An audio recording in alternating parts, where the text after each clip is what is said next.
Bueno, buenas tardes.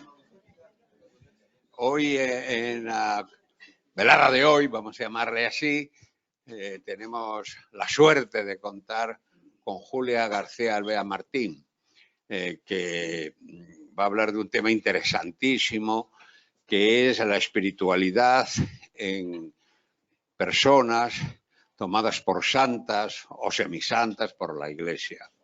Este es un tema sumamente de actualidad. Esta semana se ha celebrado una semana de la mística con representaciones teatrales en algunos conventos de Madrid, entre ellos en las Trinitarias, donde ejerció como monja y como autora teatral la hija de Lope de Vega.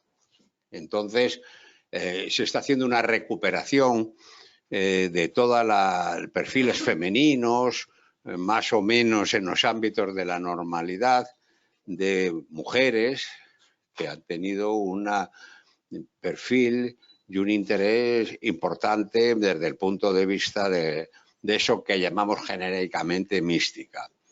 Es igual como pasó hace años con la vida de los soldados, ¿no? Que se recopilaron vidas de soldados en el siglo de oro. Bueno, pues para hablar de este tema tenemos a la doctora García Alvea, que a pesar de su juventud es profesora de la Complutense, de la Cátedra de Psiquiatría, y además ha hecho la tesis doctoral sobre este tema. Yo no quiero extenderme mucho más porque parece que luego no quiero suplantar sus conocimientos, y luego, como siempre, habrá un coloquio. Le dejamos a ella que organice, Julia, tu tiempo como que estimes conveniente, y luego hay el coloquio, y luego, como tradicionalmente, nos tomamos ahí el consabido, vino, tortilla y todo esto, ¿vale? Pues te dejo todo tuyo, te dejo el micrófono y vale, lo que como tú quieras, Julia, ¿vale? Vale, bueno, pues bueno, en primer lugar, muchísimas gracias a la Fundación Canis Majoris por invitarme a participar en estas conferencias y al doctor Valentín Corcés por su presentación y, por supuesto, muchísimas gracias a todos por asistir. El título de mi tesis, como lo veis ahí, fue Psicología de la Santidad Femenina. Como os decía, esto es un proyecto que se inició hace ya años, hace más de 8 años, de una manera un poco azarosa y desde luego con la influencia de los que fueron mis directores de tesis y que culminó con la lectura de mi tesis más alto, y que culminó con la lectura de mi tesis doctoral que en 2014 y su defensa, que fue la psicología de la santidad femenina. Un poco lo que nos llevó a investigar sobre este tema es algo que le ha movido a muchas otras personas. Es si estas mujeres, a las que ahora os describiré, se trataban con sus conductas de enfermas o no enfermas. Pongo enfermas o santas, quizá por darle así como más protagonista, pero santas fueron mujeres reconocidas por la Iglesia con algún tipo de título. Yo me referiré a ellas como santas, pero no todas fueron santas, pero sí los tribunales eclesiásticos las concedieron algún tipo de título. Y así fue un poco la motivación a desarrollar este proyecto. Como os digo, hay una parte azarosa que llegó a nuestras manos, una biblioteca conventual con más de 100 obras, casi todas de ellas biografías de mujeres. Entonces nos pusimos un poco a ordenar el material, primero de forma cronológica porque la horquilla era muy amplia, y seleccionamos unos 60 casos inicialmente que, como os digo, eran mujeres que fueron reconocidas con algún título por la Iglesia, ¿no? Un poco utilizamos la definición de santidad de la RAE, que en realidad es lo que la Iglesia declara como tal. Y finalmente, de esos 60 casos, seleccionamos 12 por varios motivos. Hicimos un corte que fue Teresa de Jesús y todas son posteriores a Teresa de Jesús, excepto Catalina de Siena, que es una mujer con una enorme relevancia en la historia, que era un poco obligado contar con ella. Y fueron todas posteriores a Teresa de Jesús porque lo que objetivamos al empezar a leer las biografías es la enorme influencia que hay de la santa tanto en su obra, es decir, en la escritura a nivel literario, como en sus vivencias de la religiosidad, desde el máximo recogimiento y austeridad en los conventos. Eso fue uno de los primeros motivos. Y el segundo gran motivo por el que seleccionamos estos 12 casos es que estas mujeres sabían escribir. Y eso es algo excepcional para la época. Por lo tanto, aunque no están parcos de elementos apologéticos, por supuesto, sus obras, nos resultaba unos testimonios mucho más veraces, ya que eran de su puño y letra. Y esto fue un poco lo que nos llevó a elegir a estas mujeres. Bueno, en estas diapositivas os pongo de pasada un poco las 60 mujeres iniciales. Muchas de ellas son muy conocidas, como Juana de Arco, y otras pues menos conocidas. Y estos son los 12 casos finales, que os digo todos posteriores a Teresa de Jesús, de los que os voy a relatar de forma breve, porque si no sería muy largo, 6 de ellas. Bueno, antes de empezar a contaros las biografías de estas mujeres, os voy a introducir un poco en el contexto histórico en el que nos vamos a mover. En dos vertientes. Primero, en el contexto histórico de los libros místicos que rigieron toda esta época, todos estos siglos. Estamos hablando de Teresa de Jesús en el siglo XVI hasta el siglo XX. Y luego de un poco otro contexto histórico, ¿no? Entonces, para empezar, es decir, hay dos obras que es necesario mencionar. Es decir, el libro de Thomas Kempis, de la imitación a Cristo, es un libro que tiene vigor hoy en día. Es el segundo libro más editado después de la Biblia y fue libro de cabecera de todas estas religiosas. El libro de Thomas Kempis es un libro que prácticamente es un manual de consejos en el que te dice cómo debes de vivir la religión para alcanzar la verdadera santidad, y es, como su propio nombre indica, imitando a Cristo en la cruz. Y tienes que sufrir y gozar con el sufrimiento para poder alcanzarlo. Y esto es fundamental en lo que vamos a ver en ellas y cómo vivencian la religiosidad. Para que os hagáis una idea cómo es vulgarmente se llama el Kempis, os leo una frase, ¿no? Que dice: cuando llegaras a un punto que la aflicción, que el dolor te sea dulce y gustoso por amor de Cristo, piensa entonces que vas bien. Mientras te parezca penoso el padecer, vas mal, y donde quiera que fueres te seguirá el rastro de la tribulación. Así es el libro, ¿no? Es decir, te tienes que sufrir para alcanzar a Cristo y sufrir sin consuelo. Y digo esta frase porque luego la repiten nuestras santas. Y otro de los libros que es fundamental nombrarlos fue el Malleus Maleficarum, que fue la justificación y el manual de instrucción que utilizó la Inquisición para llevar a cabo bueno, pues los que ellos consideraban actos de brujería, y hacer, bueno, en España no fue tan feroz la Inquisición. Tenemos el caso de Zugarramurdi, que ni más ni menos 53 mujeres fueron condenadas por brujería a muerte. Pero esto fue un manual de justificación de la Inquisición. Entonces, estos fueron dos libros que acotan mucho hasta dónde te podías mover, ¿no? Ten cuidado, no te salgas del camino que por un lado y por otro tienes que imitar a Cristo, y luego estaba la Inquisición. Y luego partimos de Teresa de Jesús.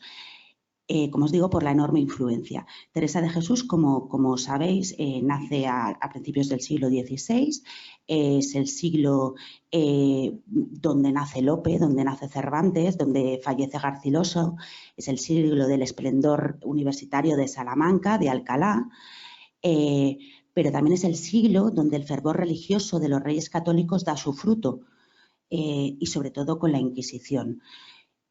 A partir de ahí arrancamos y es un poco contextualizar dónde nos vamos a mover. Y para continuar, quiero también resaltar cuál fue el concepto eclesiástico de qué era lo femenino, porque esto es fundamental para entender si ellas en un momento dado las podemos asociar a una patología o no.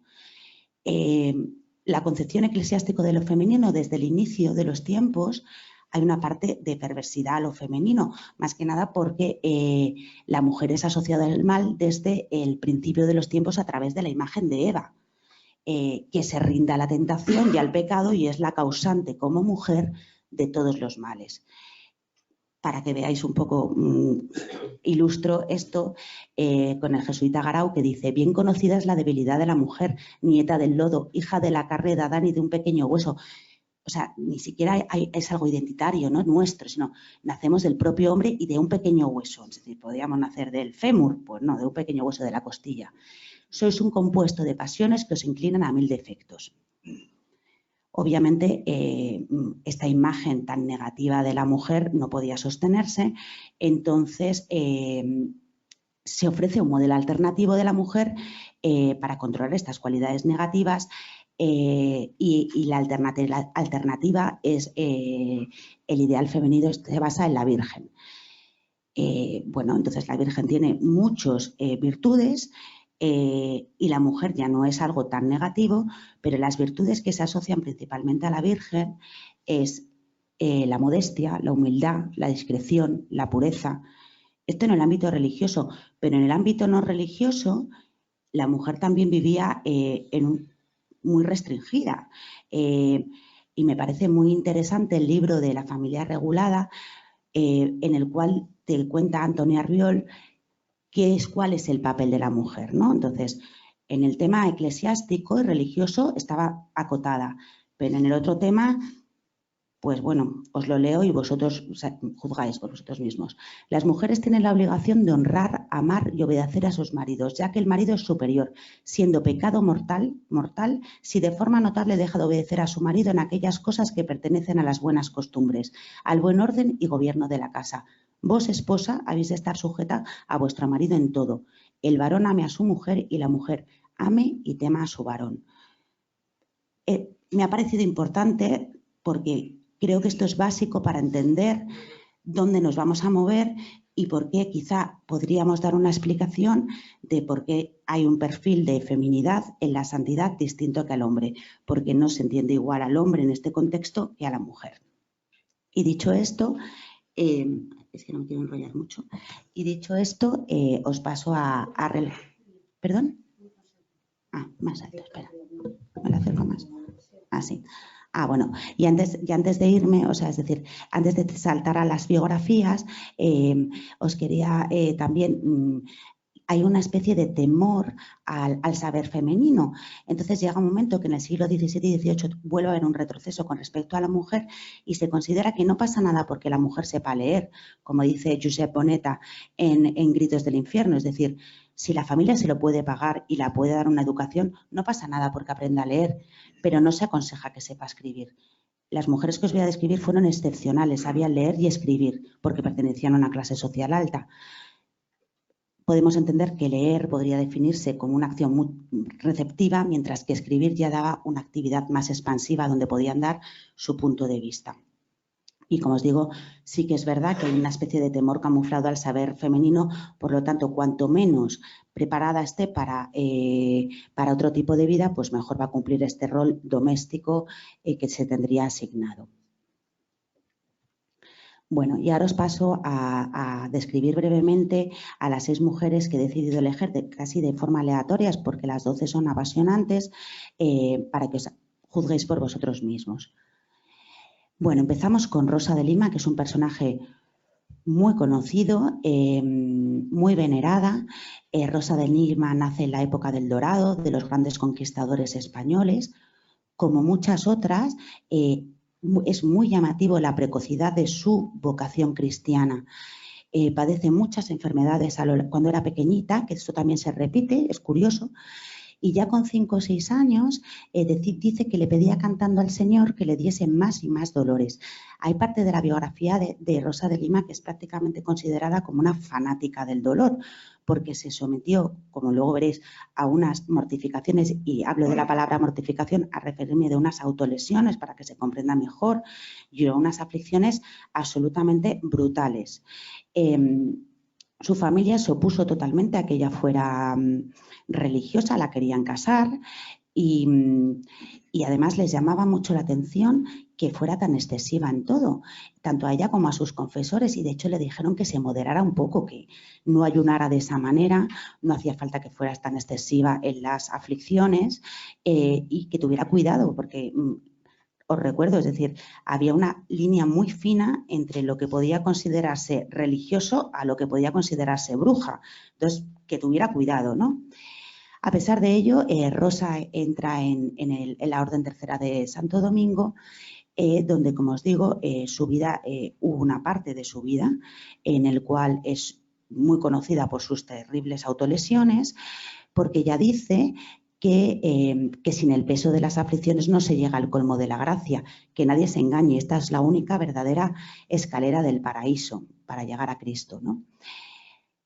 Aparte de esta faceta de Rosa, Rosa tuvo una faceta muy importante en la defensa de los indígenas, por supuesto a través de la evangelización, pero también en la defensa de la gente más humilde, y gracias a ello fue nombrada, fue canonizada, pero fue nombrada patrona de América, Indias y Filipinas. Es una mujer muy importante. Sigo con otro personaje, desde luego, que no te deja indiferente cuando lo lees, que es María Margarita Lacoque. Margarita. Otra vez de forma muy precoz, incluso con 4 años, ya habla de voto de castidad, que te llama la atención porque no sabes muy bien si saben lo que es, ¿no? Con 4 años no te imaginas que sepan todas esas cosas. Es una niña que nace en una familia pudiente, que la enseñan a leer, a tocar el piano.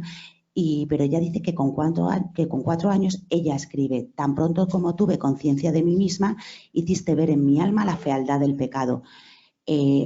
Margarita le acompaña toda su vida un sentimiento terrible, pecaminoso, que también la lleva a someterse a terribles humillaciones.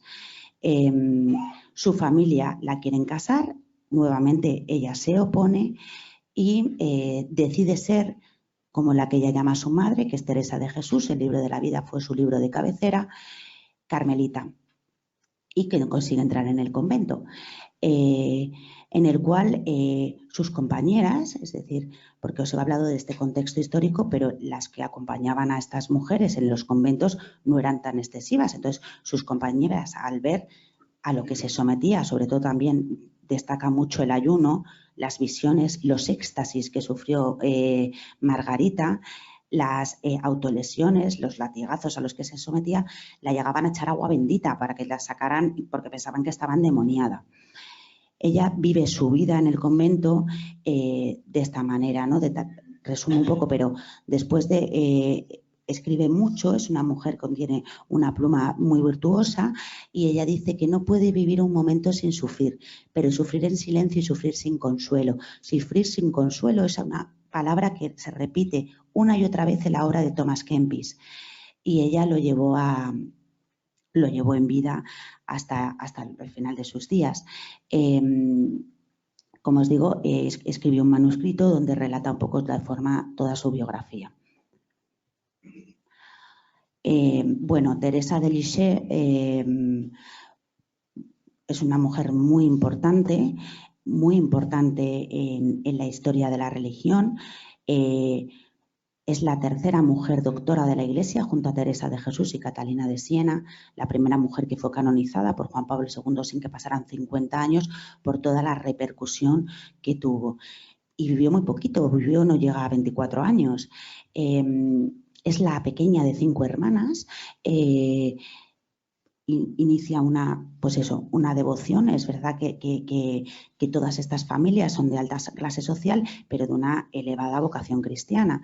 Y ya desde muy chiquitita, de hecho, pidieron que se le adelantara la primera comunión porque ella quería ser carmelita como su madre y su padre, Teresa de Jesús y San Juan de la Cruz. De las 5 hermanas, una fallece y 3 entran en el Carmelo. Ella, cuando hace la primera comunión, dice que sintió una fusión. Ya no eran 2, Teresa había desaparecido, él era el dueño, el rey de su vida. Teresa de Lisieux tiene una obra muy amplia, escribió 3 manuscritos, como digo, falleció muy joven, padeció muchísimas enfermedades de pequeñita, y una de ellas estuvo encamada casi 8 meses y se curó milagrosamente. Así lo consideró la Iglesia, que fue una de las justificaciones para considerarla santa, porque se curó milagrosamente con la visión de la Virgen. Esto fue quizá el principal argumento para su canonización, ¿no? Ingresó en el Carmelo y se repiten situaciones de éxtasis, el ayuno, la culpa, vivir en el convento. Hizo voto de silencio durante toda su vida, incluso cuando se encontraba a sus hermanas, que las querían muchísimo porque su madre falleció muy joven y su hermana mayor intentó ejercer ese rol. Ella hizo voto de silencio prácticamente durante toda su vida. Y quizá lo más llamativo de Teresa de Lisieux es las declaraciones de amor que son absolutamente arrebatadoras en todos los escritos que ya quisieran muchos otros autores, ¿no? Cómo le habla a Jesús de una forma casi personalizada, ¿no? Para haceros una idea, ella dice: Jesús mío, que sea yo esa víctima dichosa, consume tu holocausto con el fuego de tu divino amor. Es todo excesivo en ellas, en todo, pero también en el amor, ¿no? En sus declaraciones de amor. Y nada, falleció, como os digo, muy jovencita. Personaje muy importante. Otras dos mujeres de las seleccionadas fue Ángeles Orazu, que está considerada sierva de Dios, y Isabel de la Santísima Trinidad, que es beata. Ángeles Orazu es una mujer que nace en Guipúzcoa, también curioso, con una infancia rodeada de enfermedades. Es verdad que la medicina no tenía nada que ver con lo que tiene ahora, pero son mujeres que padecen mucho cuando eran pequeñas y a mí me hace plantearme si esto tuvo una repercusión luego en cómo vivenciaron el dolor y la forma de vivir la enfermedad, ¿no? Ella también, insisto, tiene la parte de culposa, ¿no? Ella siente que ella, como pongo aquí, es la firme convicción de que era el centro de los desprecios de Dios. Muchas veces esta imagen de Dios se solapa. Hay una parte de amor excesivo, pero hay otra parte, una imagen de Dios que a veces genera un poquito de temor. O sea, tienen que vivir vigiladas bajo todo lo que hagan puede ser condenado y puede ser juzgado por Dios. Y es una mujer que, a pesar insisto, se repiten las mortificaciones a las que ella llevó, que luego las relato un poco más para que os hagáis una idea y podáis juzgar por vosotros mismos. Fue una mujer que entró en el convento y decidió llegar a una rigidez y una austeridad máxima. Dijo que las celdas no estaban para hablar unas con otras, que aquí se había llegado a sufrir. Y tanto es así que hizo un catálogo de culpas en las que cada culpa, que eran culpas absolutamente mínimas, llevaban una mortificación asociada. Y tal fue así que incluso las monjas llevaban un cartelito porque no podían hablar, llevaban una pizarrita aquí, ¿no?, en su convento.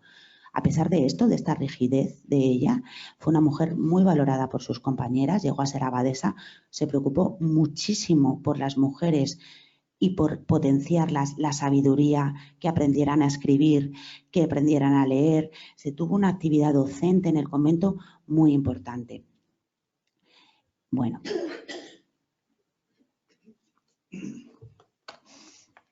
Isabel de la Santísima Trinidad. Bueno, su familia es de una prácticamente de aristócratas. Es una niña que, por supuesto, sabe leer, escribir desde muy chiquitita. Le lee las biografías de los místicos, le leen a Rosa de Lima, a Catalina de Siena, a Teresa de Jesús, a San Juan de la Cruz, y se siente seducida por el hecho de ser carmelita. Su familia se opone radicalmente, esperaban para ella una vida en la cual pudiera casarse y vivir en una alta sociedad, y se opone a sus familias, muchas veces con el desprecio de ellos, y decide entrar en el Carmelo. Isabel de la Santísima Trinidad destaca, como muchas otras, por el ayuno tan extremo al que se sometió. Relatan que su ataúd era un saco de huesos, prácticamente no se alimentaba, llevó un ayuno máximo. Y en la manera un poco de donde vemos la influencia que antes decía de los libros de cabecera que ellas tenían, ¿no? Ella habla de: oh mi Cristo amado, crucificado, por amor quisiera ser en mi alma una esposa para tu corazón, quisiera cubrirte de gloria, quisiera amarte hasta morir de amor, en mi Dios el vivir y morir quiero. Y este vivir y morir quiero nos recuerda al muero porque no muero de Teresa, ¿no? Es decir, que la influencia está claramente en todos sus escritos. Y ya para terminar, Maravillas de Jesús. Nuevamente, una mujer de una alta sociedad madrileña, que ya desde pequeñita, gracias a su abuela, que también su abuela tenía una alta vocación cristiana, él le leía a los grandes místicos, decide seguir los pasos de Teresa de Jesús y ya era muy pequeñita porque dice que se arrodillaba y se frotaba con ortigas las manos para sufrir por el Señor, ¿no? Esto, la vocación, la precocidad es muy llamativa. Y ya con 12 años ella habla de que se enamoró del hijo de María y el mundo no tenía con qué saciar mi pobre corazón. Le pilló una época complicada, ¿no? A Teresa de Jesús, a Ángeles Horazu, es decir, les pilla la guerra civil, la desamortización de Mendizábal, a Ángeles, es decir, entonces ella en plena guerra civil tiene que cambiar varias veces de convento. Lleva a rajatabla a la Santa de Ávila en la forma de ejercer la religión desde la máxima austeridad.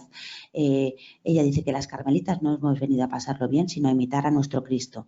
Entonces, ella es muy rígida en la manera de vivir dentro del convento. Nuevamente es excesiva en cómo relata su amor por Cristo y cómo relata su pecado. Pero Maravillas de Jesús tuvo una labor fundadora en España y fuera de España increíbles.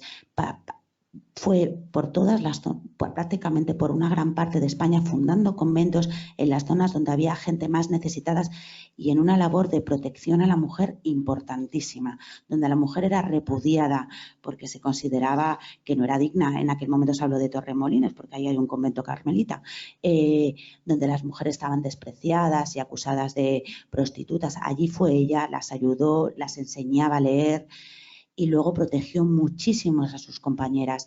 Esta parte matriarcal que tenían ellas, ¿no? y de rol materno, tuvimos acceso al carteo que tuvo con Gregorio Marañón, donde se preocupaba una a una de los males que tenían sus compañeras. Y esto es un poco lo que os quería contar para relataros un poco cuál fue, así en forma de esbozo, las vidas de estas 6 mujeres. Bueno, y leído esto, vemos, como os he dicho, que hay varias coincidencias. Una de ellas es la precocidad del deseo de llevar una vida religiosa, que es prácticamente, te llama la atención que con 5, 6 o 7 años tuvieran esta vocación. Es verdad que accedían muy poco a otro tipo de libros, ¿no? Ellas lo que les llevaban era los libros de las místicas, de Rosa, de Catalina, de Teresa de Jesús. Entonces, hay una precocidad. Luego es curioso, como os decía, son mujeres que sufren muchas enfermedades desde que eran pequeñitas. Algunas podemos ser más comprensibles, quistes hidatíricos, que tienen un cierto diagnóstico, pero otras se quedan sin diagnósticos y otras se curan súbitamente. Como digo, esto ha sido argumento de varias de ellas para considerarlo milagro por la Iglesia y ser canonizadas. De clase social altas, adelantadas a su tiempo, que se opusieron a su familia en muchas ocasiones y que fueron tan excesivas en todo que su fe se cuestionó. Y muchísimas veces están sus escritos pidiéndoles, solicitándoles que se moderen en el ayuno, que se moderen en la mortificación, en las autolesiones. Piensa que están endemoniadas, pero esto se repite una y otra vez en las vidas de estas mujeres. Hay 4 grandes síntomas que son constantes en todas ellas. Uno es lo que hablo de mortificación, por utilizar esa palabra, pero para que se entienda mejor, las autolesiones que se afligían ellas mismas, la culpa, es decir, la mortificación del cuerpo y del alma, es decir, toda la vida hay que sufrir, sea sometiendo al cuerpo o si no sufrir con el alma, con la culpa. El ayuno, hablo del ayuno, que el ayuno es algo que se comparte en la religión y que hoy en día, insisto, tiene vigor y se ayuna en Cuaresma, pero el ayuno excesivo, llamativo y que, insisto, es decir, las pedían que comieran, las obligaban a comer por el miedo que las acusaran de brujas. Es verdad que el perfil de bruja siempre ha sido una mujer esquelética, entonces cuidado con eso, ¿no? Y luego los momentos de éxtasis que ellas relatan en sus biografías. Estos 4 síntomas se repiten una y otra vez. Les voy a mirar, perdonadme un segundito para que vea un poco cómo voy, para que no me enrolle mucho. Vale. Entonces, hablamos de autolesiones, mortificaciones, porque yo creo que el dolor, obviamente, daba origen a actitudes virtuosas, al arrepentimiento, a la paciencia, pero también hay un sentimiento de excepcionalidad. Yo a veces al leer las biografías, y aquí me viene a la cabeza siempre Margarita, Alacoque, tenía que ser excepcional en algo. Y si estaba tan acotada la vida de estas mujeres, por lo menos que fuera excepcional en la manera de padecer el dolor, ¿no? Vuelvo a Margarita, que dice, para que os deáis una idea, ligaba este miserable cuerpo criminal con cuerdas nudosas y las apretaba tan fuertemente que apenas podía respirar ni comer. María Micaela, que es otra de las mujeres, dice que dormía con un cilicio y que llegó a acostumbrarse y sin que me molestara, clavado en mi carne. Rosa de Lima, es decir, que hay una imagen de ella muy fanática del dolor, que llegó a meter las manos en calviva porque le hicieron un comentario alabando el color de sus manos. O Teresa de Lisieux, que cuando se refiere a la disciplina, a los latigazos que se tenía que dar ante lo que ella consideraba pecado o estaba considerado pecado, dice algo que me parece como sobrecogedor, ¿no? Me esforzaba por hacerlo sonriendo, ¿no? Para que el Señor, como engañado por la expresión de mi rostro, no supiese que padecía. Esto es constante, es decir, el amar y sufrir tiene que ir fusionado. La culpa, ¿no? Someter al cuerpo y someter al alma, ¿no? La existencia de una constante reparación de los pecados. Y como os decía, hay un miedo al castigo eterno, ¿no? Con una imagen de Dios que en ocasiones genera casi más temor o genera igual de temor que amor. Dice maravillas de Jesús, qué repugnancia, Padre, debe causar mi alma al Señor, soy la mayor pecadora del mundo. O bien Rosa de Lima, que dominaba por el temor de no ofender a Dios, o Ángeles Sorazu, que dice que Dios me odiaba tanto más que a los demonios, yo era el centro de los desprecios de Dios. Esta sensación de autodesprecio es constante en ellas, es decir, no son dignas de nada, es decir, son dignas, solamente buscan la dignificación en el sufrimiento casi. Como os he dicho, el ayuno forma parte de todas las religiones, pero es excesivo, ¿no? En el libro de Margarita, en su biografía, habla que no ingería alimento alguno, por lo que la obligaban a comer carne. Y la obligaban a comer carne también en parte, primero por lo que os decía de la Inquisición, y luego porque enfermaban. Y si enfermaban en el convento no podían trabajar, porque claro, si no comían, a ver quién hacía las labores. Entonces había una parte que decían, oye, come, por favor. Pero muchas veces cumplía la obediencia sin réplica ni excusa. Y aunque me veía obligada después de la comida, o sea, cuando comía, dice, me veía obligada después de la comida a devolver el alimento que había tomado. Vomitan incluso después de comer, ¿no? Esto se repite en Ana Catalina de Emmerich, un gran personaje, que dice que pasó, su alimentación normal era beber 2 vasos de agua fría y por la tarde chupar alrededor de un cuarto de manzana. Y así se mantuvo más de 3 años. Estuvo vigilada, es decir, fue muy sospechosa, ¿no? La vigilaron a ver si esto era real o no. Pero dicen que así se mantuvo más de 3 años, pero a veces ni siquiera tomaba el agua y si se le obligaba a beber, lo vomitaba. O Rosa de Lima, que desde los 15 años hizo voto de no comer carne y de ayunar a pan y agua toda su vida. También dicen que cuando la obligaban a comer le hacía mal y se le acrecentaban todos sus males. Esto es llamativo en ellas, ¿no? Es decir, es un ayuno excesivo y que a veces les obliga a vomitar la comida, bien porque es verdad que no comían nada y al obligarlas les sentaba mal, o bien por la propia purga, ¿no? De la alimentación. Y bueno, quizá la parte más llamativa son los éxtasis. Y quiero definiros lo que corrígeme por favor si me equivoco, es decir, lo que está definido como éxtasis. Por un lado, la definición de la RAE es el estado del alma caracterizado por la unión mística con Dios mediante la contemplación y el amor, donde se suspenden los sentidos. Vale. En la Biblia, la definición de éxtasis, que quizá es más comprensible para lo que vemos en estas mujeres, es la salida del alma, la enajenación, la confusión del espíritu, del desvarío, la embriaguez, el arrobamiento, cuando el embriagado o desvariado se considera como inspirado por Dios o cargado de fuerza. Estos momentos de éxtasis, de desorientación, de suspensión de los sentidos, también se repiten en nuestras mujeres. Dice Ana Catalina que tenía tanto deseo de recibir la Eucaristía que salía por la noche y se iba a la iglesia. A medianoche en invierno, cuando no estaba abierta, se arrodillaba o posternaba con los brazos extendidos o en éxtasis. Margarita, en una de las declaraciones más fervorosas a Jesús, dice que las caricias que él recibía con frecuencia me sacaban fuera de mí y me quitaban el tino para todo. Confundíame esto de tal manera que no osaba aparecer ante nadie. O bien Catalina, donde sus agiógrafos dicen que escribió el diálogo, su obra, durante sus éxtasis, arrebatada fuera de los sentidos, no conservando más que el uso de la palabra.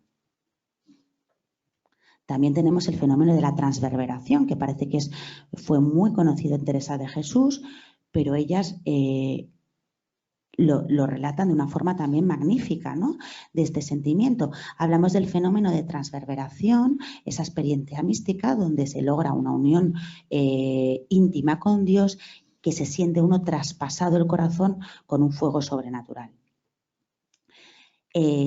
Os pongo el ejemplo de este fenómeno, ¿no?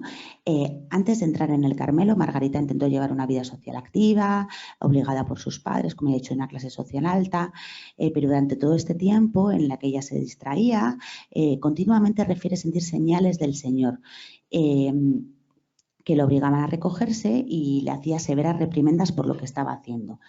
Y cito textualmente en su obra: me veía obligada a seguir al que me llamaba a algún sitio apartado, donde me arrepentía severamente, porque estaba celoso de mi miserable corazón, que sufría espantosas persecuciones. Me lanzaba a Jesús flechas tan ardientes que traspasaban mi corazón y lo consumían, dejándome como transida de dolor. Pasando esto, volvía a mis resistencias y vanidades. Es un fenómeno de transverberación similar al de Teresa de Jesús, pero que este fenómeno no es exclusivo de la Santa de Ávila. Bueno, y os vuelvo a repetir, esto es patológico, no patológico. Santas está claro que las iglesias la reconoció como tal. Estos síntomas pueden englobarse en un trastorno actual. Fueron excesivas y, a pesar de este contexto que os he dicho, donde estaba la mujer, o bien era el ostracismo de lo doméstico, o bien la única salida que tenían, sin cuestionar para nada su vocación cristiana, pero es verdad que muchas veces los conventos fueron lugares donde era la única salida que tenían las mujeres para llegar a tocar algún instrumento, a leer, a escribir, a cultivarse. Es verdad que en ellas hay una ferviente vocación cristiana, pues ahí está la duda, ¿no? Los síntomas que os he dicho, las autolesiones, los éxtasis, el ayuno y la culpa, hoy en día son síntomas que se pueden englobar y que pertenecen a trastornos mentales. Las autolesiones es un síntoma que se da en varios trastornos hoy en día en psiquiatría y están, vamos, en las clasificaciones actuales. Las autolesiones son propias de los trastornos de personalidad, como el límite, el antisocial, de los trastornos de la conducta alimentaria, del abuso de sustancias, y las motivaciones que llevan a estas autolesiones, pues algunas son distintas, pero otras no. Es decir, reducir la tensión. Es verdad que las autolesiones son principalmente cortes en los antebrazos, esas las más frecuentes, no son distintas porque el contexto es distinto. Raramente se utilizan hoy en día los cilicios o los latigazos, pero sí hay una autolesión, someter al cuerpo ante fallos como forma de autocastigo o de resolver dificultades interpersonales o como forma de pedir ayuda. Este síntoma aparece en los trastornos actuales en psiquiatría. La culpa, pues qué deciros, es decir, la culpa nos acompaña a todos y la culpa es buena, es decir, gracias a la culpa no somos psicópatas y podemos empatizar con el de al lado, pero este exceso de culpa pues también aparece en los trastornos actuales. La culpa es un eje fundamental de los trastornos alimentarios, sobre todo cuando ceden a la alimentación. En la depresión ni qué deciros, es decir, el delirio de culpa es algo tremendamente grave en los episodios depresivos graves y que hace mucho daño, es decir, la culpa en el trastorno obsesivo compulsivo, en los trastornos de ansiedad, los trastornos de personalidad, la culpa vivida de una forma excesiva, no la culpa que tenemos todos, un poco que intentamos manejar más o menos, depende de cómo seamos. El ayuno, la anorexia, es decir, no comer. Lo llamo ayuno porque no tengo claro que era anorexia. El ayuno se da, por supuesto, hoy en día es el eje funcional del trastorno de la conducta alimentaria, de la anorexia nerviosa. Pero bueno, es decir, se da en este trastorno, pero a ellas tenían ayuno y a veces podemos considerarlos purgas, ¿no? Este tema ha sido muy estudiado por Rudolf Bell en lo que le ha llamado que hay una categoría especial dentro de los trastornos de la conducta alimentaria, él diciendo que sí que cumplían criterios, que es lo que ha llamado la holy anorexia, la anorexia de las santas. El ayuno también es un síntoma que aparece en las depresiones, en el trastorno obsesivo, prácticamente la manera con la que nosotros vivimos la enfermedad o los síntomas, el alma, cuando el alma se queja, el cuerpo habla y muchas veces nos impide comer o comer demasiado, es decir, la comida siempre está ligada a nosotros, ¿no? Y por último, los éxtasis, que podrían englobarse en lo que hoy en día se habla de trastornos disociativos. Son episodios, estos trastornos disociativos, donde el nivel de atención está alterado, donde puede aparecer desorientación en tiempo, espacio y pues, se puede dar una conducta automática, conducir, leer. Os recuerdo que os he dicho que Catalina de Siena perdió todo el tipo de habilidades, pero sí que podía hablar durante sus éxtasis.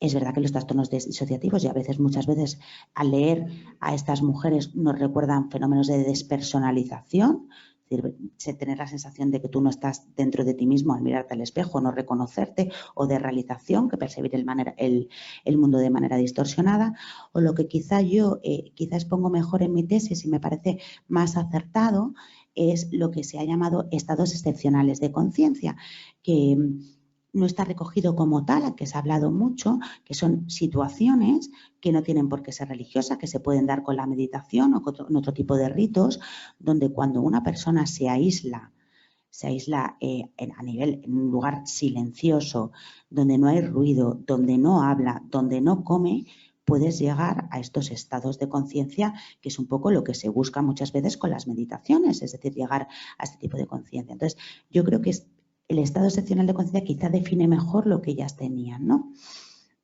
Es la manera de, a través de la desaferentación de los sentidos, lograr la experiencia de lo divino. Bueno, pues con todo esto, quizá de forma de abrir el debate y después de releer la tesis doctoral nuevamente y quizá con otro ojo que cuando la defendí en su momento, me genera dudas, es decir, por un lado, yo no puedo catalogarlas en una enfermedad mental, tienen síntomas de varias enfermedades mentales, pero no sé si lo que ellas padecen, que se repite, es un trastorno, es un síndrome o tienen síntomas aislados o desde luego hay que tener en cuenta, como ya he dicho al principio, el papel de la mujer y en estos momentos, es decir, si cogemos a una de estas mujeres y la ponemos en el siglo XXI hoy en día y vemos que se somete a esos castigos, pues sería fácil diagnosticarla de una enfermedad mental. Pero en aquel momento me cuesta.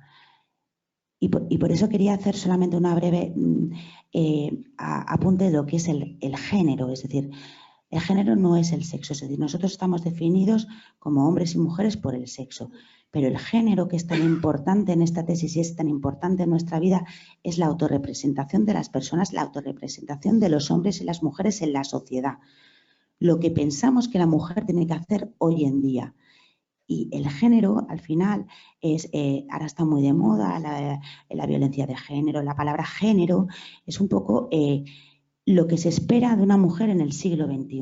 Es nuestra representación en la sociedad actual. Por lo tanto, no podemos hablar de enfermedades porque en el siglo XVI no tiene nada que ver con el siglo XXI. Y por eso a mí me cuesta catalogarlas como algo patológico. Excesivo, sí. Que podrían tener síntomas, sí, pero algo realmente como trastorno me cuesta. Y esto hay muchísimo debate, se ha escrito mucho sobre si eran enfermas epilépticas, histéricas, sufrían enfermedades reumatológicas, etc. Entonces, yo creo que el papel de género es fundamental. Y es que me parece tan bonita esta frase que os la tenía que leer porque, como os digo, estas mujeres sufrieron mucho, pero fueron eruditas en la manera de escribir. Y con lo que os digo género, ellas se daban cuenta de que el papel de la mujer no era igual que el del hombre, claramente, y que estaban mucho más acotadas y mucho más restringidas. Dice Teresa de Lisieux en su Historia de un alma: en una palabra siento, cuando habla de Jesús, ¿no? En una palabra siento la necesidad, el deseo de realizar por ti, Jesús, las más heroicas hazañas. Quisiera morir por la defensa de la Iglesia en un campo de batalla. Siento en mí la vocación de sacerdote. Ella quiere defender la religión en las cruzadas, que está muy bien el convento, pero, oye, ¿y si salgo de ahí? ¿Y si pudiera ser sacerdote? ¿Y si pudiera dar misa? Esta defensa de plantearse que por qué yo no puedo se da en muchas de ellas, desde Teresa de Jesús, y ya ni os quiero hablar de Sor Juana Inés de la Cruz, que fue, la defensa de la mujer fue fundamental. Entonces, esto ellas también lo notaban. Bueno, para terminar y abrir el debate, es decir, mis conclusiones, que las he resumido un poquito aquí, al estudiar a todas estas mujeres, es que las conductas excesivas, sus mortificaciones, su aislamiento, su obsesividad, podría asemejarse a trastornos psiquiátricos actuales. Aunque debe quedar claro que la causa por las que llegan a esta situación era de índole religiosa, y esto es muy importante, es decir, de índole religiosa. El ayuno que ellas tenían nada tiene que ver con el ayuno de la anorexia actual. Insisto, debe considerarse el contexto histórico y, por lo tanto, el género. Luego, pensar que son enfermas mentales, pues creo que unas personas con enfermedades mentales graves no hubiesen podido llevar a cabo todas las fundaciones que llevaron a cabo. Es decir, exhiben una integridad mental que es muy llamativa, ¿no? Y una inteligencia. Muchas de ellas fueron grandes fundadoras. Se las tuvo en cuenta, como a Catalina de Siena, en conflictos políticos. Entonces, esta integridad, o a Rosa de Lima cuando defendió a los indígenas, o a Ángeles Horazu, es decir, esta integridad mental me hace pensar que no eran tan enfermas, no eran tan enfermas. Si bien es cierto que su vida, copada en todos sus flancos por las creencias y la forma excepcional de vivenciarlas, quizá facilita una interpretación más allá de la normalidad clínica. Pero me resisto, como os digo, a pensarlo y creo que descarto que fueran enfermas. Esa es mi opinión, teniendo dudas y sin saber muy bien quizá a qué nos enfrentamos, ¿no? Bueno, pues sirva nuestro esfuerzo como un homenaje a tan dignas representantes de la mujer en su peregrinación por la historia. Y termino con Pilar Izquierdo, con esta dicotomía de yo no sé más que amar y sufrir. Muchas gracias.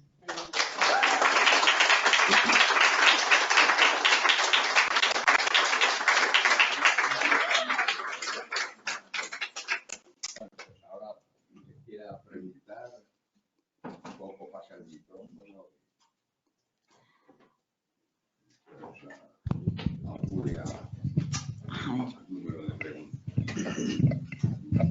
Muchas gracias. Bueno, este es un tema que hemos hablado ella y yo muchas veces, el tema del conventual y el tema de la mujer a lo largo de la historia es un tema apasionante, oculto, poco conocido y que de alguna forma representa el drama de la mujer en la historia, el drama de la mujer en la humanidad. Ellas han tenido que vivir ese drama, no se le dieron muchísimas oportunidades y como le pasaba a la santa, le dieron la opción de decir o te casas o monja. Elegían monja. Era mucho más positivos para ellos ser monja que estar casada. Entonces era el ostracismo absoluto, la ignorancia, etcétera, ¿no? Y bueno, y todos estos temas, sin duda, el tema de género, el tema de la mujer, ¿qué es la mujer exactamente? Todos estos temas que lo hemos hablado y nos damos cuenta que estamos siempre especulando porque es un tema extraordinariamente complejo.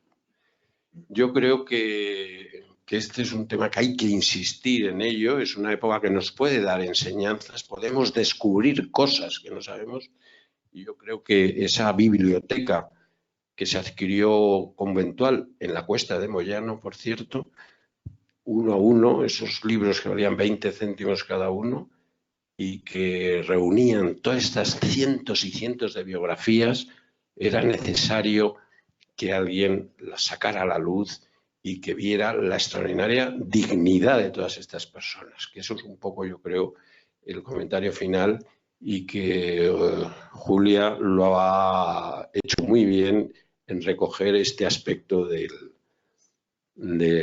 las religiosas a lo largo de la historia. No te quería hacer nada más que este comentario, ninguna pregunta concreta.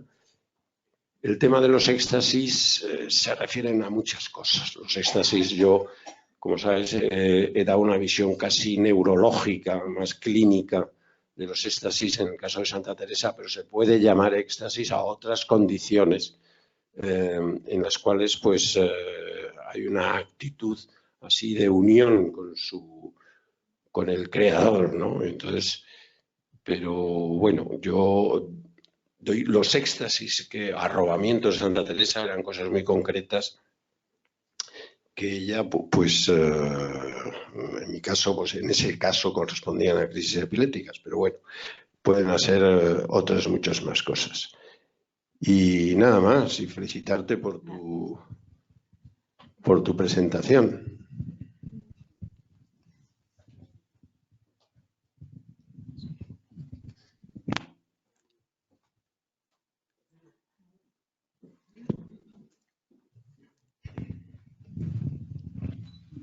Buenas, Julia. Hola. Vamos a ver, yo tengo una duda. Claro. Estas niñas, pues estas santas que solamente querían, o sea, tenían como dudas con el pecado, siempre el pecado, este pecado, porque no les habría pasado algo en su casa.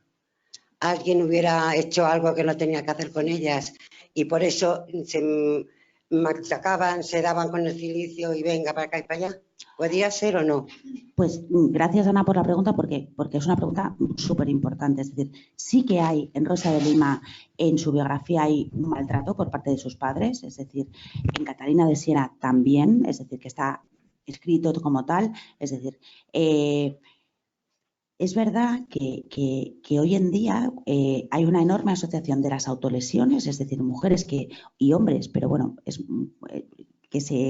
por acotarlo a las mujeres, que se autolesionan, se asocia mucho con un síndrome de estrés postraumático, es decir, que hayan sufrido o con un maltrato, es decir, en el trastorno límite de personalidad, que es un trastorno en psiquiatría que se ve cada día más, sí que hay una enorme asociación con el maltrato, haber sufrido un maltrato en la infancia y que entonces, bueno, pues la manera un poco de aguantar el trauma, que a veces pues es a través de las autolesiones. Sí que hay, fueron mujeres que sufrieron mucho, pero no solamente porque ellas se lo infligían, sufrieron mucho por sus padres, que es verdad que no les gustó, se opusieron a su vocación. Yo que ahora mismo no estoy, pero tanto Rosa de Lima como Catalina, seguro que está descrito que fueron maltratadas, es decir, pero que sufrieron porque sus padres las pegaban y seguramente el resto también, porque es que tampoco la violencia dentro de la familia era algo bastante aceptado también. Entonces, quizá fue una consecuencia, digo, que ellas sufrieran un maltrato como el hecho de estar siempre enfermas, que es lo que decía, digo, pues porque estaban siempre, o sea, el hecho de estar enfermas desde tan pequeñas y sufrir esas enfermedades tan dolorosas, todas ellas, encamamientos, quistes, pues quizá les hizo ver de forma excepcional la vivencia de la religión. Es decir, hay muchas dudas. Es decir, yo creo que al final es un tema en el que, según lo relees, te genera más dudas. Y yo incluso hoy pensaba, pues lo mismo si son enfermas, porque digo, sus compañeras de convento no hacían esto. Es decir, ellas, por mucho que había una línea de ayuno, tal, pecado, mortificación, que eso era, o sea, la religión es una religión de redención, ¿no? Entonces, eso estaba inculcado claramente, fueron muy excesivas y llamaban la atención y sus confesores les decían, no lo hagas, y sus compañeras decían, están endemoniadas, es decir, que fueron muy excepcionales en sus vivencias. Y quizá buscar una causa etiológica, por qué llegaron a esos extremos, podría ser una de ellas, que sufrieron un trauma infantil o un maltrato. Me parece totalmente correcto. O también, ¿por qué no? Seguramente, es decir, seguramente. Lo que pasa que eso yo creo que no eran ni capaces de escribirlo. Ni capaces de... Claro, ni capaces de escribirlo. O sea, pero vamos, pues sí, seguramente. Hola, Olga, ¿qué tal? Gracias. Bueno, enhorabuena, me ha encantado. Gracias, muy me alegro. Y tengo una curiosidad porque... ¿Y el mundo masculino? Porque ellos también ayunaban, ellos también tenían éxtasis, ellos también se infligían el dolor y todo, autolesiones. Entonces, ¿de qué manera la culpabilidad? Es verdad que la mujer siempre ha tenido más culpabilidad que el hombre en muchos aspectos, pero ellos también eran pecadores. Sí, sí, sí, por supuesto. Entonces, ¿de qué manera se conforma distinto de la mujer? Pues quizá esta pregunta que tú me haces es casi la parte más carencial de esta tesis. Esta tesis es una tesis especulativa porque no hay una comparación entre hombres y mujeres, que quizá hubiese sido lo más interesante, pero bueno, nos quedamos en las mujeres por lo costoso que fue, pero los hombres...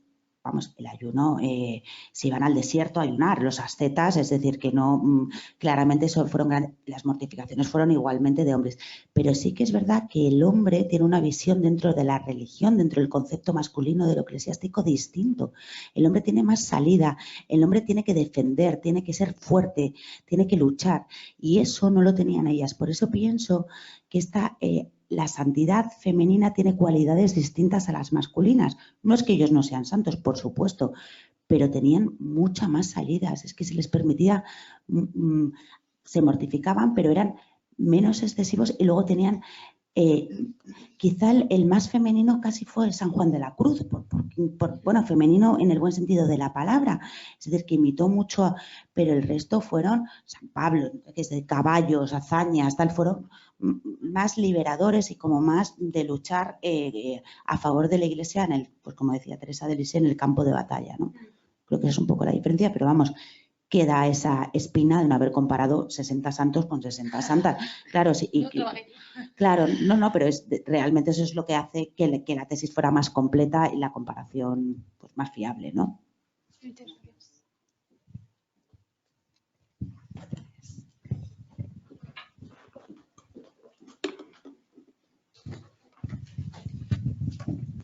Gracias.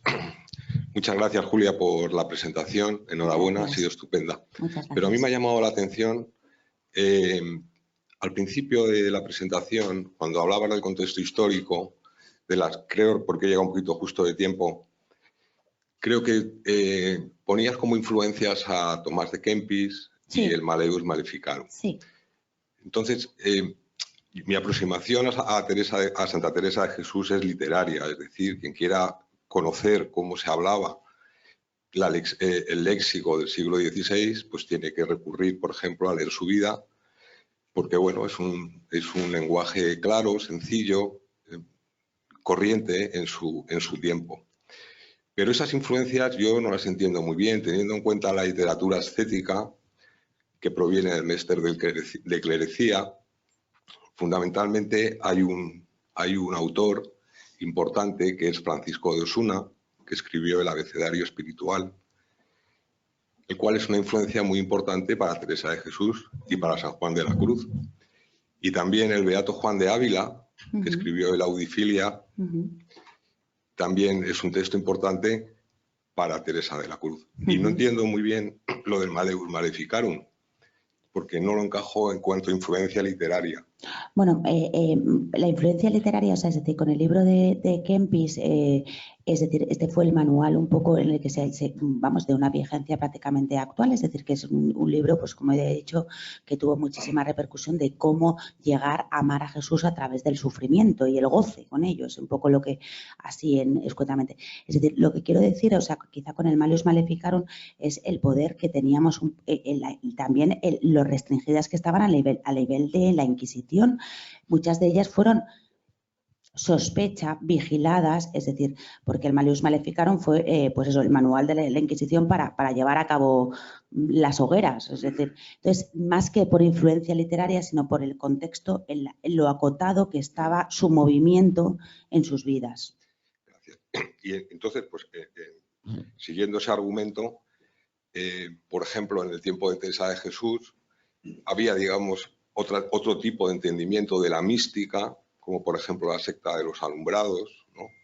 Por ejemplo, la Beata de Piedrahíta, o por ejemplo, ¿cómo se llama esta mujer? Magdalena de la Cruz, que fue procesada por la Inquisición.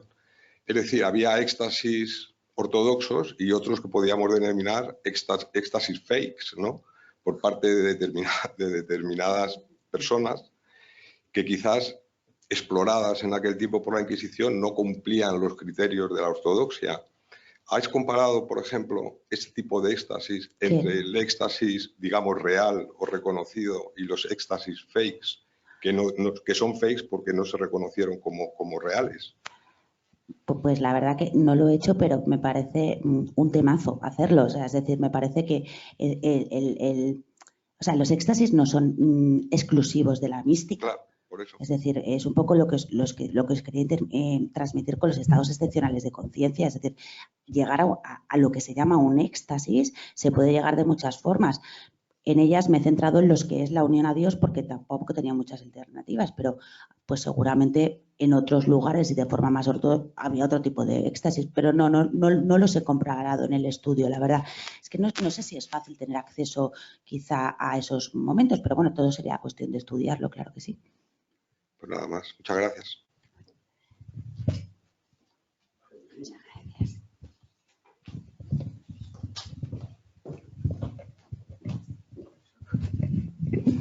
Hola, buenas tardes. Buenas tardes. Me ha gustado muchísimo tu ponencia. Muchas gracias. Porque además, al final has terminado diciendo que tenías una duda. Y eso se llaman dudas metódicas. O sea que tienes razón, estoy de acuerdo contigo. De todos modos, voy a decirte algunas cosas que creo que debes de verlas. Primero, el Maleus Maleficorum, o Maleficorum, porque tiene varios. No fue un libro que nosotros en España lo utilizamos. Se utilizó uno que es de Nicolas Aymerit, que eso era, te decía incluso, para ciertas cosas, llamémosla de brujería, pues que si tenía una señal en el ojo, es Nicolas Aymerit. No sé ahora mismo, no sé si es, casi sería catecismo de la Inquisición o algo por el estilo. Después hay otro, también, que tiene el nombre como, también como el que tú nombras, que no recuerdo en estos momentos. Y por último, que te des cuenta que lo curioso de la mística en España, tanto de hombres y de mujeres, es una cosa que viene de Oriente. Hasta tal punto que las beguinas, las flamencas, las famosas flamencas, que eran ascetas, místicas y lo que quieras, nosotros no cogimos esa forma de pensar, sino que esto es una cosa que a través de digamos, de las religiones judío-cristianas pasa a los árabes. Ahí tienes un tal Oliver Asin, y este Oliver Asin comenta que los árabes, para ser exacto, los sufitas, fueron los que sin querer en España implantaron un poco, llevaron un poco, y tanto es así que hay un libro sobre los místicos y los sufitas, muy curioso, de este señor que es sacerdote. Se llama Nicolás Asin, o Oliver Asin, perdona. Y después había una serie de cosas que me han gustado, te lo digo claramente, me han gustado porque, oye, yo pienso igual que tú piensas, es decir, en último término, sí, hay que decir, no llego a esto porque hay que ponerse las tablas del escenario. La palabra que tú buscabas para la mujer viene de Eva, que es vida, y eso es muy importante. La mujer es vida, Eva significa vida, que yo sepa, ahí tiene la cosa. Si tú quieres algunas veces contrastar cómo se hablaba entonces y cómo se habla ahora, yo creo que debes ir al diccionario de autoridades de 1738, creo recordar. Y por lo demás, te voy a recordar una cosa muy curiosa. No, y esto es de Caro Baroja, de Julio Caro Baroja, el famoso, digamos, Caro Baroja. Te voy a dar ahora. Caro Baroja tiene algo muy curioso sobre esto precisamente, y es en las brujas y su mundo. Lo cual, las brujas del norte, las que salieron de Zugarramundi o Zugarramandi, da la casualidad de que fueron condenadas, pero porque la sociedad empujó a condenarlas. Pero los inquisidores fueron echados después por la Inquisición de Castilla. ¿Qué quiere decir? Que sabían distinguir, no eran unos ignorantes. No eran unos ignorantes porque ten en cuenta que sabían una serie de cosas, y tanto es así que te voy a contar un caso muy curioso sobre la hermana de Cervantes. Digo, la hija de Cervantes. La hija de Cervantes, que nos salió rana, en toda la expresión de la palabra, tuvo una cosa, y es que acusó en una ocasión a una mujer de Madrid de que estaba haciendo brujerías y que además estaba, cuidado, iluminada, porque lo que buscaba la Inquisición no eran los ascetas y los místicos, eran aquellos que disimulaban y eran iluminados, que había muchas también y que por eso entró la Inquisición con ellas. Entonces, cuando esta mujer, Isabel de Cervantes, denuncia a la otra, a la pobre desgraciada, la contestación que consta en los archivos es que era una pobre tonta, que una pobre, tiene la expresión, inocente.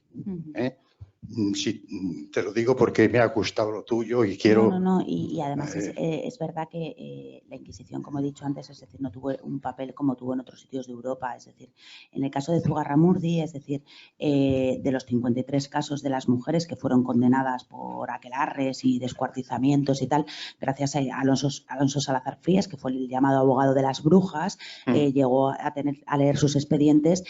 Y es verdad que llega a la conclusión de que todo es objeto de envidias entre unos y otros, envidias de familias y todo eso, ¿no? Sí. Sí. Sí.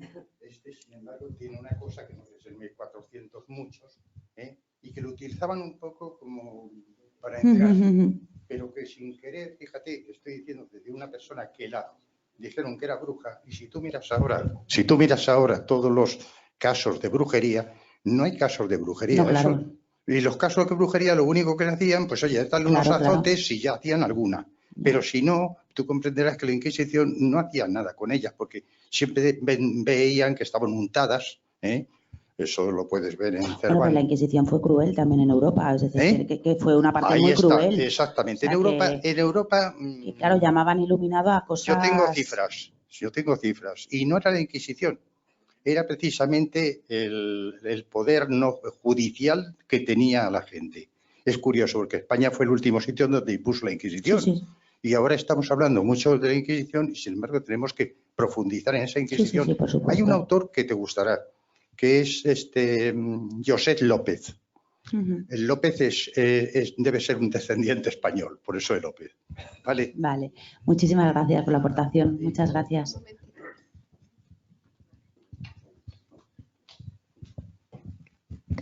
Yo respetuosamente quería hacer unas precisiones. Una cosa es la mística y otra cosa es el quietismo.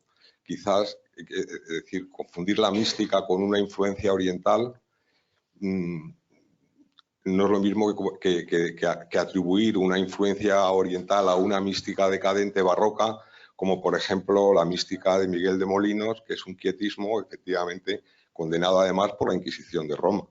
No tiene nada que ver la mística y la ascética con el quietismo. Ese sí tiene una influencia oriental, pero la mística no. En segundo lugar, respecto a las brujas de Zugarramurdi, el auto de fe de Logroño, que precisamente lo publicó después, mucho tiempo después, lo republicó Fernández de Moratín en los tiempos del rey José, además exornado con unas notas muy divertidas. Allí quedó claro para los inquisidores que no había absolutamente nada más que sexo, drogas y rock and roll, algún que otro infanticidio y poco más. Es decir, no se entendió que aquellas señoras fueran condenadas por procedimientos, digamos, contra la fe católica, sino por pecados simplemente. Y nada más, eso es lo que quería decir. Pues muchas gracias.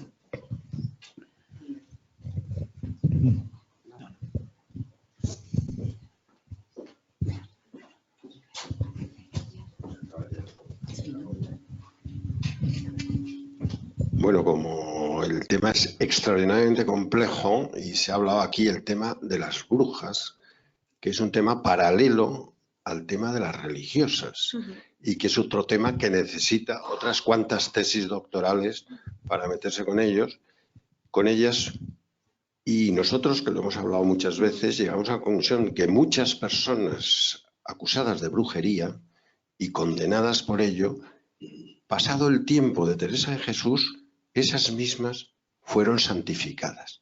Es decir, por las mismas cosas, antes fueron brujas, después fueron santas. Quizás la parte intermedia podría ser la gran santa francesa,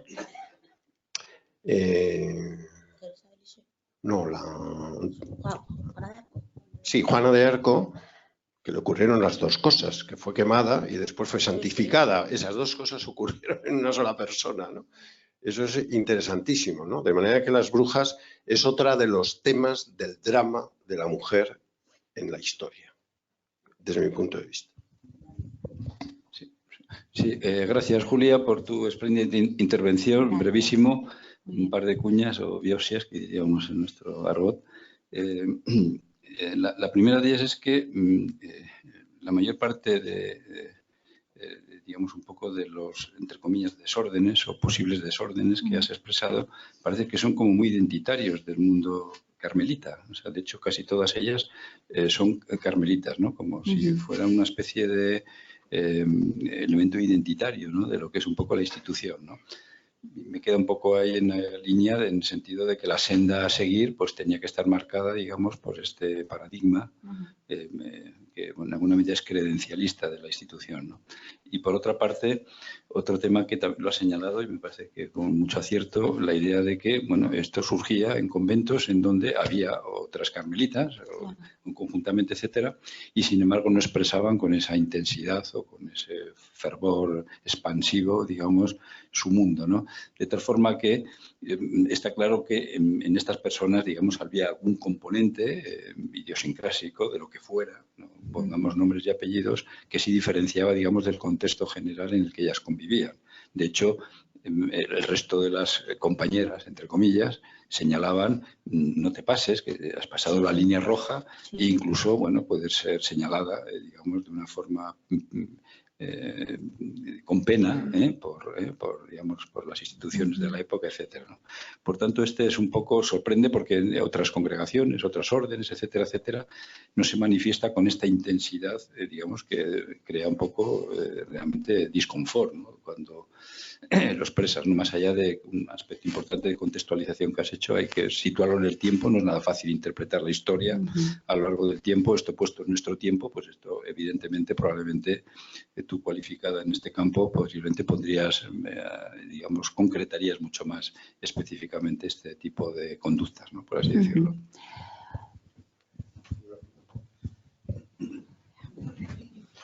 Bueno, muy apasionante el coloquio. Se han planteado temas que nos van a hacer pensar para poder organizar algo futuro sobre este tema de la espiritualidad en el siglo de oro, la nueva espiritualidad, ¿no? Aquí se han planteado, se ha iniciado casi un debate de dónde viene el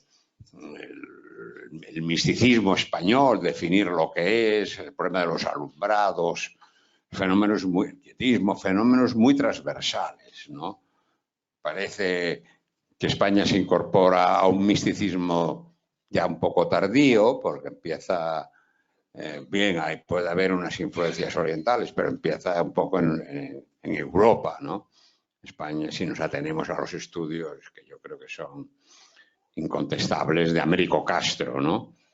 De Américo Castro. Luego está el problema del judaísmo, como los conversos podían encontrar en un nuevo ejercicio de la religión una posibilidad de abstraerse de una realidad social que le era francamente hostil, ¿no? En fin, todos estos temas, pues a lo mejor si estamos animados, si conocemos gente, pues voy a dedicarle un nuevo ciclo a las vivencias religiosas desde un poco el margen, ¿no? Porque ya digo, estas eran formas de vivir inclusivas, exclusivas. A San Ignacio de Loyola, por ejemplo, se le acusa de alumbrado, ¿no? Pero bueno, yo doy las gracias a Julia, ha sido un honor tenerla aquí con su estupenda disertación y el próximo día pues seguimos tocando otros temas en este ciclo de la creatividad y de la experiencia. Vale, pues muchas gracias a todos.